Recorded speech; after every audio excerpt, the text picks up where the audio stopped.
चुनाव के दौरान विवादित बयान बहुत आम है। एक दूसरे पर आरोप प्रत्यारोप का दौर ना हो, कुछ नए शब्द निकल कर आगे ना आए, तब तक तो जैसे चुनाव का भारत में एहसास ही नहीं होता। चुनाव आयोग कितना भी कर ले, पर बयानबाजी का ये सिलसिला नहीं रोक सकता, क्योंकि ये कहीं न कहीं पहचान है भारत में हो रहे, होते आ रहे और होने वाले चुनाव की। तो आज हम इस वीडियो में आपको ऐसे ही कुछ बयान सुनाने वाले हैं जिनसे न सिर्फ राजनीतिक गलियारों में बल्कि देश में भी बवाल तो हुआ। और इस कड़ी में सबसे पहला नाम है मरिया आलम का, जिन्होंने लव या लैंड नहीं बल्कि वोट जिहाद को लेकर बड़ा बयान दिया। आज की बात की जाए, आज ये कुर्बानी जरूरी है। तो खामोशी के साथ एक साथ होके वोटों का जिहाद करो, क्योंकि हम सिर्फ वोटों का जिहाद कर सकते हैं और इस संगी सरकार को भगाने का काम कर सकते हैं। और मरिया आलम के बयान का जवाब दिया खुद प्रधानमंत्री मोदी ने। इंडी गठबंधन ने लोकतंत्र के उत्सव में वोट जिहाद की बात करके लोकतंत्र का भी अपमान किया है, संविधान का भी अपमान किया है। और कांग्रेस के एक ने भी नेता ने अभी तक इसका विरोध नहीं किया है। सिलसिला यही नहीं थम रहा और अब बारी है कसाब वाले बयान की। जी हाँ, कसाब वाला बयान जो दिया था कांग्रेस नेता विजय नंदराव ने। हेमंत करकरे साहेबांचा ती गोळी कसाबच्या बंदुकीतली नव्हती, कुठल्या अतिरेक्यातली नव्हती, तर ती गोळी एका पोलीस अधिकाऱ्यांची होती, आरएसएस समर्पित। त्यावेळेस ते पुरावे लपवणारा देशद्रोही कोण असेल तर तो उज्ज्वल निकम आहे। तो इन्होंने अपने इस बयान में कहा कि हेमंत करकरे को कसाब ने नहीं मारा। और अब इस पर आया बीजेपी नेता कपिल मिश्रा का बयान। साजिशों से सावधान रहना। 3 दिन पहले कांग्रेस के एक नेता ने कसाब जैसे आतंकवादी को क्लीन चिट देने का पाप किया। उसने बोला कि हेमंत करकरे को कसाब ने नहीं मारा, तो क्या तेरे बाप ने मारा? सारी दुनिया ने देखा कसाब को बंदूक लिए हुए कि नहीं लिए था, देखा कि नहीं देखा? और वो तो तुकाराम ओंबले जी, शहीद वीर बहादुर तुकाराम ओंबले जी, जिसने जिंदा कसाब को पकड़ लिया, वरना ये कांग्रेस पार्टी कसाब को भी हिंदू साबित करने का पाप करने वाली थी। अब आ जाते हैं नवनीत राणा पर, जिनके बयान ने तो जैसे सभी जगह हलचल मचा दी है। ये बयान उन्होंने दिया है असदुद्दीन ओवैसी के भाई अकबरुद्दीन के एक बयान के जवाब में।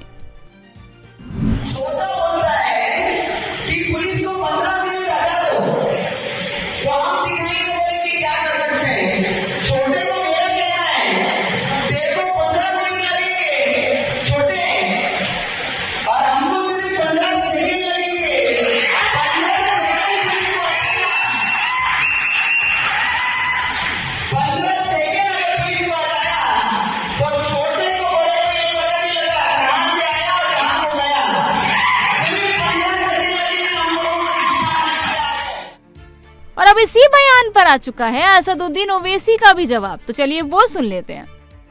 जी को मैं बोल रहा हूँ कि 15 सेकंड दे दीजिए, आप बिल्कुल 15 सेकंड दे दीजिए। आप क्या करेंगे? अखलाक का हाल करेंगे, जैसा मुख्तार को किया वही करेंगे, या पीलू खान या फिर अपने रकबर, बिल्कुल आप दे दीजिए। मोदी जी के पास इख्तियार है, दे दीजिए 15 सेकंड। 15 सेकंड ने बल्कि 1 घंटा ले लीजिए ना।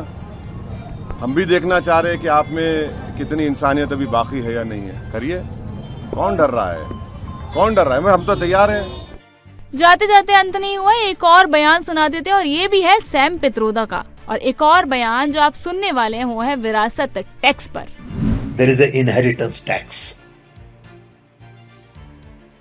So if let's say one has $100 million worth of wealth, and when he dies, he can only transfer probably 45% to his children. 55% is grabbed by government. Now that's an interesting law. It says you in your generation made wealth. You are leaving now. You must leave your wealth for public. Not all of it, half of it.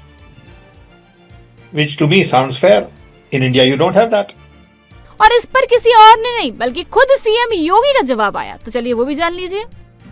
Congress जिसने देश के संसाधनों को लगभग 60-65 वर्षों तक लूटा, अब उसकी नियत लोगों की, आम जनता की संपत्ति पर लगी हुई है और आम जनता की संपत्ति पर लगे होने के कारण ही अब वह इस विरासत टैक्स की बात कर रहा है और फिर इसको बांटेगा उन लोगों को। अब आ जाते हैं इस कड़ी में आखिरी बयान पर, जो है आकाश आनंद का, मायावती के भतीजे। राजनीतिक विश्लेषकों का मानना है कि इनके इस बयान ने तो इनसे जैसे सब कुछ ही छीन लिया। तो चलिए सुन लेते हैं इन्होंने ऐसा क्या कहा कि मायावती ने इन्हें उत्तराधिकारी बनाने से भी मना कर दिया और इन्हें इमेच्योर बताया। साथियों, इन सरकारों ने, भाजपा की सरकार बुलडोजर की सरकार नहीं, यह आतंकवादियों की सरकार है, अपनी आवाम को गुलाम बनाकर रखा है।